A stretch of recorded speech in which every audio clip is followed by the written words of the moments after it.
Radha Vallabh Shri Harivansh, Hare Krishna, Radhe Radhe to all the devotees. तो भांडिरवन जाने के रास्ते में कच्चा पुल टूट जाने की वजह से हमें नाव में यमुना पार करना पड़ा।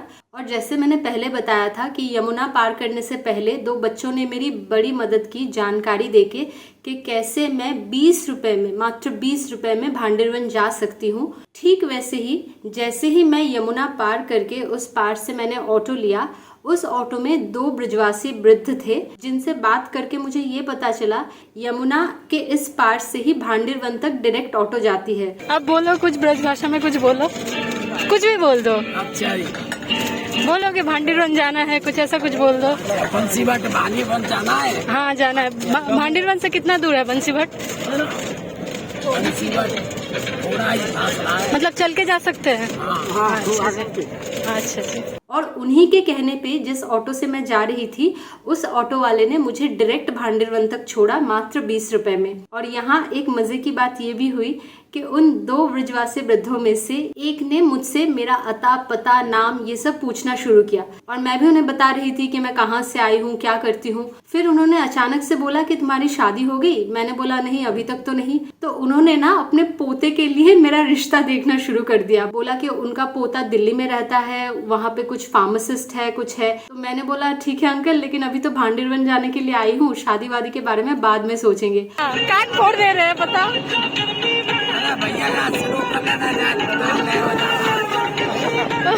और मजे की बात यह है कि इस ट्रिप में ये एकमात्र घटना नहीं है जहाँ पे किसी ब्रजवासी ने मुझे अपना बहू चुनने के लिए ऐसे अप्रोच किया है। ऐसी घटनाएं आगे भी हुई है। एक टाइम के बाद तो मुझे ऐसा लगने लगा था कि क्या ब्रजवासियों को बंगाली लड़कियां अपने बहू रूप में चाहिए। I mean, वैसे ही मैंने ब्रज में बहुत ज्यादा तादाद में ना बंगालीज को देख रखा था, तो मुझे लगा शायद उनको पता चल गया होगा कि बंगालीज होते कैसे हैं। जबान उनकी थोड़ी कड़वी होती है क्योंकि वो हमेशा थोड़ा ज्यादा ही सच बोलते हैं। लेकिन हाँ, एक टाइम के बाद तो मुझे लिटरली ऐसा लग ही रहा था कि शायद वो लोग बंगालीज को बहुत ज़्यादा पसंद करते हैं, क्योंकि ये ऐसी घटनाएं एक के बाद हो ही जा रही थी। तो फाइनली भांडिरवन पहुंच गए हैं। वैसे तो जब ऑटो आपको हाईवे पे यानी कि मेन रास्ते पे उतारेगा, वहां से आपको थोड़ा चल के अंदर जाना है भांडिरवन तक। और भांडिरवन जाने के रास्ते पे ही वंशीभट भी पड़ता है। वंशीभट के लिए आपको एक्चुअली पहले ही लेफ्ट टर्न ले लेना होता है। अगर आपको पहले भांडिरवन जाना है तो आपको सीधे चलते चले जाना है। तो ये है गलियां भांडिरवन की। तो वृंदावन को जो लोग गांव समझते हैं ना, वो लोग कभी भांडिरवन आओ, गांव क्या है पता चल जाएगा। वैसे तो लोग यहाँ से भी ऑटो बुक कर लेते हैं ताकि वो एक ही साथ भांडिरवन और वंशीभट एक ऑटो में घूम सके, लेकिन मैं चलकर ही जा रही थी और इसकी वजह से मुझे एक फ़ायदा भी हुआ। मुझे इतने सारे मोड़ दिखे हैं खाली आंखों से, मैं उन्हें मोबाइल से तो प्रॉपरली रिकॉर्ड नहीं कर पाई क्योंकि वो बहुत दूर थे। ये गांव है पूरा खाली खाली है।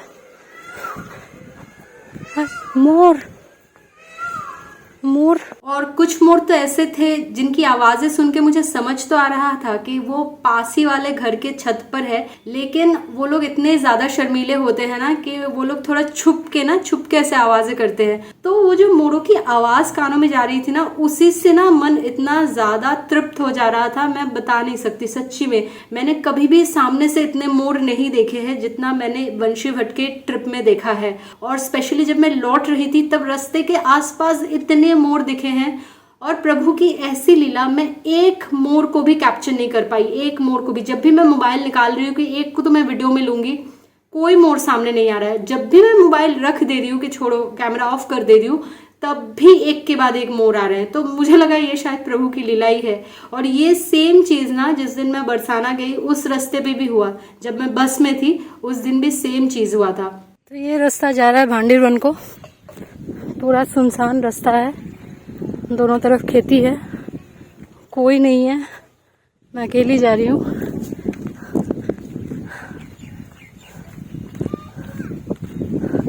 लग रहा है कि राधा कृष्ण की विवाह स्थली है। इतना सुनसान, इतना शांत, बहुत सुंदर। ऑनेस्टली अगर आप भांडिरवन मेन हाईवे से जो अंदर का रास्ता है वहां तक चलकर जा रहे हो, वो रास्ता इतना ज़्यादा खूबसूरत है। आपको अगर एक्चुअल में गांव पसंद है, कोई वो विलेज थीम वाला रिसोर्ट नहीं, जो एक्चुअल गांव है जहाँ पे आपको गोबर की स्मेल भी आ रही है, धूल से लदे हुए बच्चे भी दिख रहे हैं, आसपास गैया चल रही हैं, मोर खेल रहे हैं, इतने सारी हरियाली, अचानक से रास्ते पे कोई सांप निकल के आ रहा है या फिर अचानक से कोई पंछी आपके सर के ऊपर से उड़ के जा रहा है, ये सब रियल एक्सपीरियंसेस अगर आपको करने हैं और आपको अच्छे लगते हैं तो आप भांडिरवन वॉक करके ही जाना, क्योंकि वो जो बीच का रास्ता है ना वो बहुत सुंदर है। इतनी बार मुझे मोरों की आवाज़ सुनाई दे रही थी, मोर दिखाई नहीं दे रहे थे, लेकिन अभी ये एक मोर दिखाई यहाँ पे दिख रहा है आपको। वो मोर है, बहुत बड़ा है, बहुत दूर दूर है, लेकिन इतना जोर से वो चीख रहे हैं ना, यहाँ तक सुनाई दे रहा है। ये है गौ माता और ये आगे आगे चल रहा है कृष्ण कन्हैया मुझे प्रोटेक्ट करते हुए। भांडिरवन राधा कृष्ण की विवाह स्थली के बारे में बताया जाता है कि ये स्थान 5000 वर्ष पुराना स्थान है जहाँ पे राधा और कृष्ण जी का विवाह हुआ था। और इस स्थान के बारे में ये भी बोला जाता है कि इस स्थान को एकमात्र वो ही विजिट कर सकते हैं जो लोग 5000 साल पहले जब राधा और कृष्ण जी का विवाह हुआ था तब किसी ना किसी रूप में उस स्थान पर मौजूद थे। भले ही वो एक चींटी के रूप में हो, एक पत्ते के रूप में हो, किसी भी रूप में वो उस समय उस स्थान पर मौजूद थे। आप 1000 बार वृंदावन चले जाओ लेकिन भांडिरवन जाना सबको नसीब नहीं होता।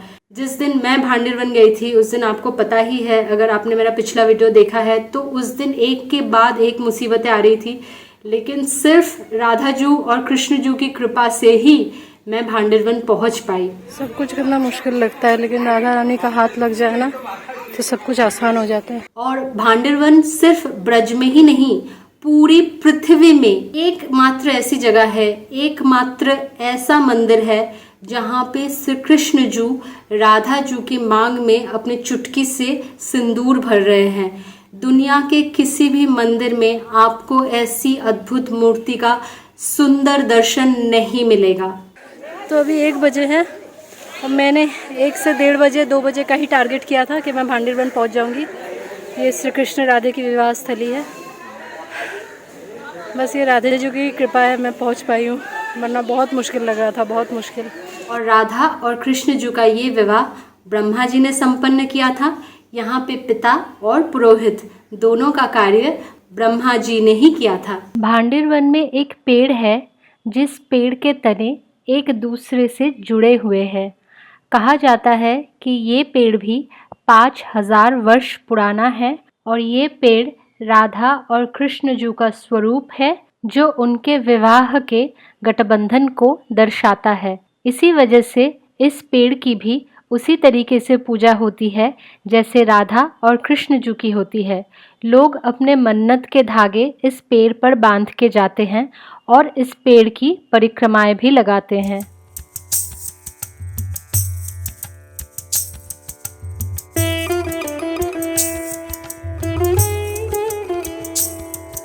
भांडिरवन में दिन के एक समय माधुकरी का प्रसाद मिलता है।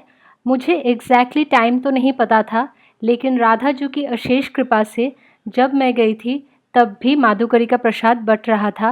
मुझे पूरी रोटी तो नहीं मिली, लेकिन जैसे कहा जाता है कि प्रसाद किनका भर भी बहुत है, तो मुझे थोड़ा सा रोटी का टुकड़ा और उसके साथ छाछ मिला।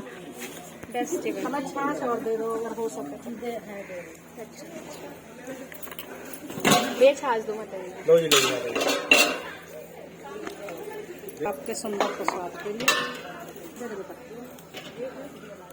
मुझे भी दे दीजिए। दीदी एक रोटी दीदी को मिर्ची और रख दो। एक मिर्ची खा पाएंगे? अरे खा लेंगे, कोई दिक्कत ना है। दे दीजिए, वो प्रसाद ले लें। राधे राधे।